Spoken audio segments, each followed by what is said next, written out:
Walau judulnya jatuh cinta seperti di film-film, isi ceritanya justru kayak mau ngasih tahu kalau jatuh cinta itu realitanya emang nggak seperti di film-film.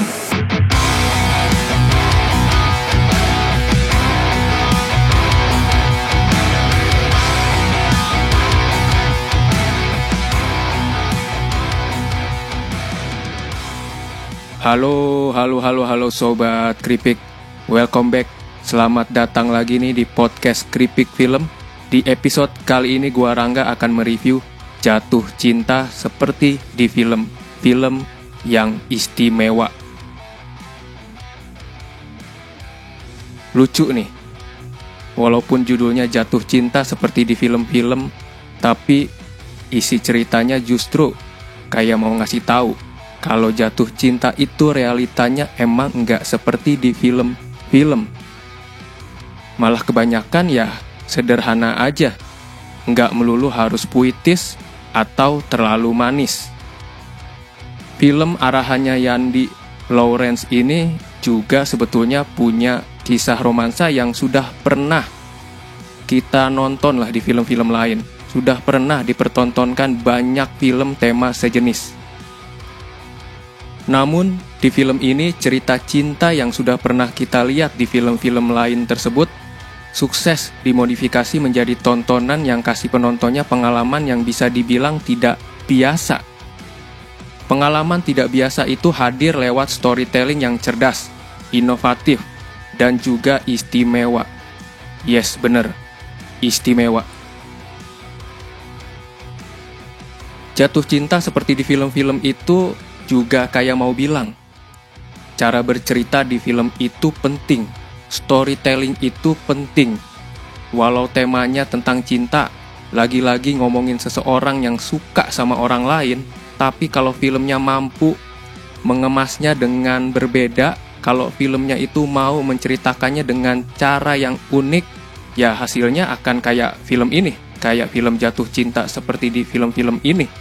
Penonton jadi bisa merasakan pengalaman menonton film yang temanya romansa, khususnya film-film cinta-cintaan Indonesia yang tak sekedar mempertontonkan pahit dan manisnya cinta doang.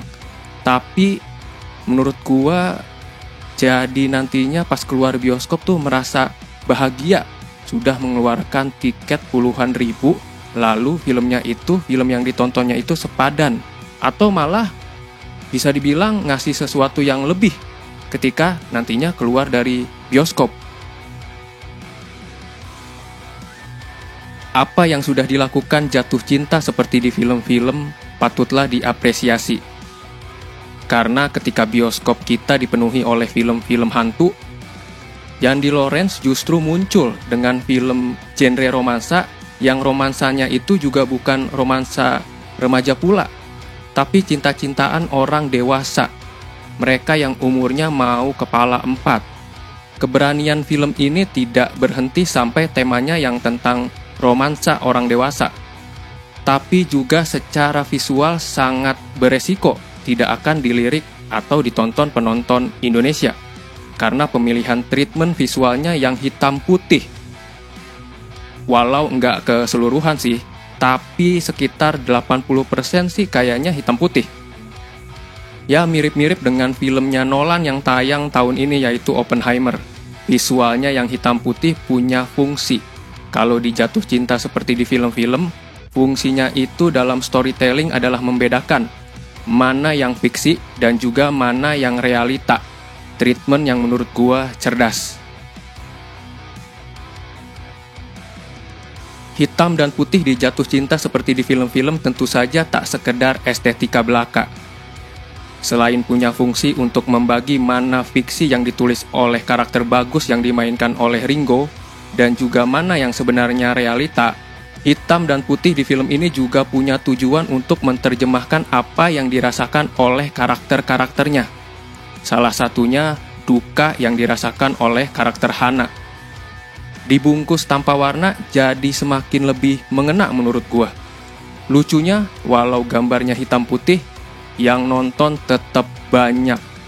Pas gua nonton hampir full, semua ketawa, bahkan sampai tepuk tangan.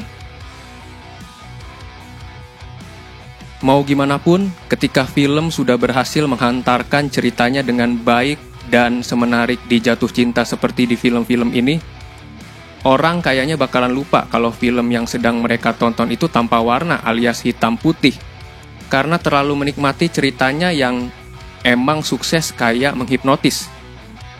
Ketika penonton sudah terkoneksi, relate, terhubung sama ceritanya, apapun itu istilahnya, pada akhirnya perasaan mereka juga akan lebih mudah untuk dikendalikan oleh film.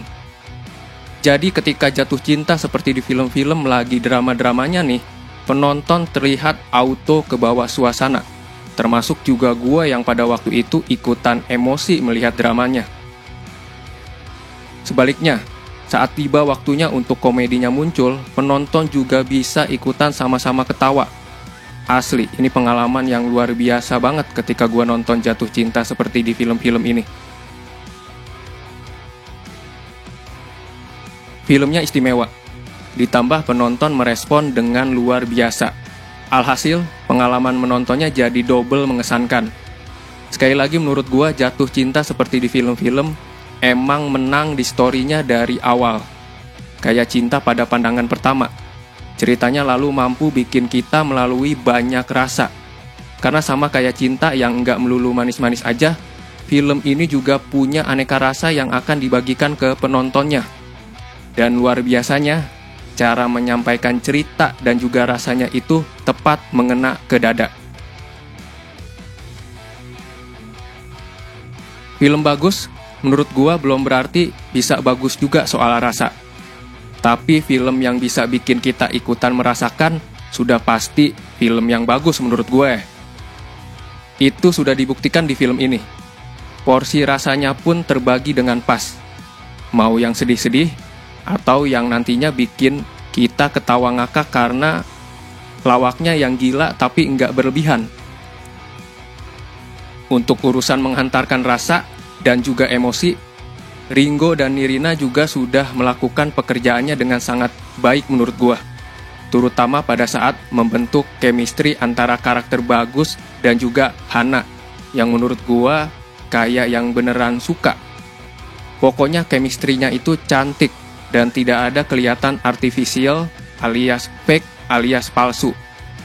Acting keduanya juga pokoknya juara, apalagi adegan Nirina ketika marah. Spesial banget menurut gua aktingnya dan adegannya itu.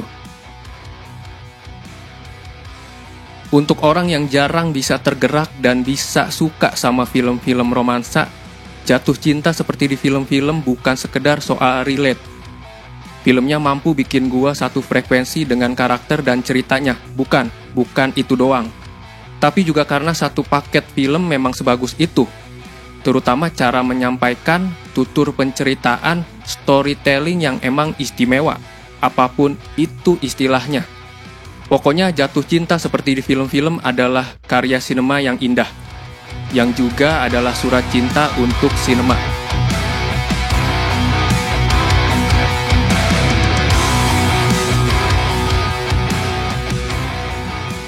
Jatuh cinta seperti di film-film adalah film yang wajib banget kalian tonton. Dan menurut gua ini bukan saja salah satu film terbaik lokal ya, film Indonesia terbaik tahun ini, tapi juga menurut gua adalah film Indonesia terbaik tahun ini versi gua. Thank you yang udah mendengarkan podcast Kripik Film di episode review jatuh cinta seperti di film-film. Sekali lagi ini film yang wajib ditonton. Pokoknya langsung nonton, jangan sampai nyesel ketika filmnya nanti udah turun layar.